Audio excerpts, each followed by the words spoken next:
I really knew very little about China then. Of course, no American had been in there since 1949.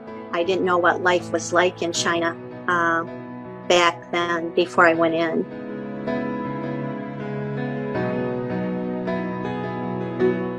At first, I was really surprised that they extended that invitation to us.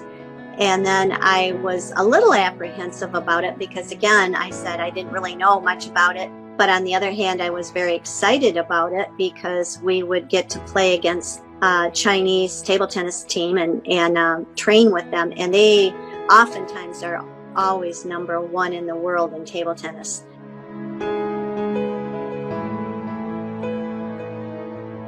Well, my first impression was the clothes that they wore. Most everybody wore pants and had a jacket, and it was usually in a dark navy blue or black. So that really impressed me when I first got there. And then the second thing was that the average person was riding a bicycle or, walking wherever they went. Where in America at that time, everybody had cars that they were driving around.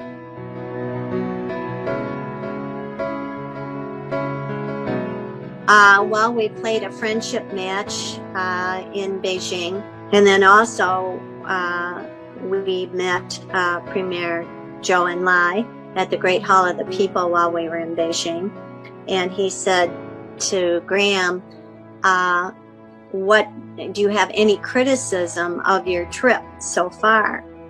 And he said yes, and the whole audience fell silent, and we thought, oh no, what is he gonna say? And he said, "You feed us too much."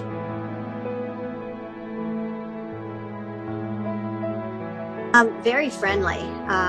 One of the first days we were in Beijing, a few of us decided to just walk out on the street. We were dressed in our bright American clothing, and no American had been in there, but they would smile and wave at us and be very friendly, even though I didn't know any Chinese then, and I don't now either, except ni hao, or xie xie ni. But you can communicate by gestures. They took us to the Great Wall, and we got to walk on top of it. It was just amazing to me how that wall could have built right on the mountaintops. I couldn't believe how big it was on top of that, how tall and big.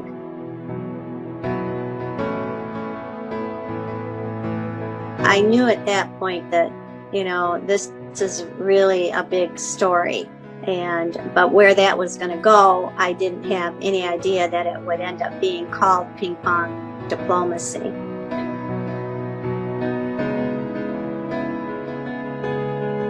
I do feel closer to the people of China, especially the table tennis players. It just holds special memories to be able to go in and see the dramatic changes too of China from when I went in first to where it is today. It means a lot to me.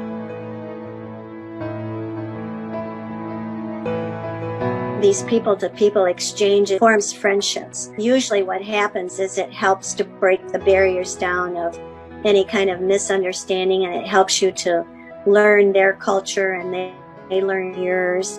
And I think it really can promote understanding and promote connection between the countries, and it promotes communication. And anytime you have good communication, I think relationships are going to be better between the countries. But we all have to do our part, I think, in being ambassadors for peace and for connection between countries. And obviously, one way to do that is through sports. So I really hope that will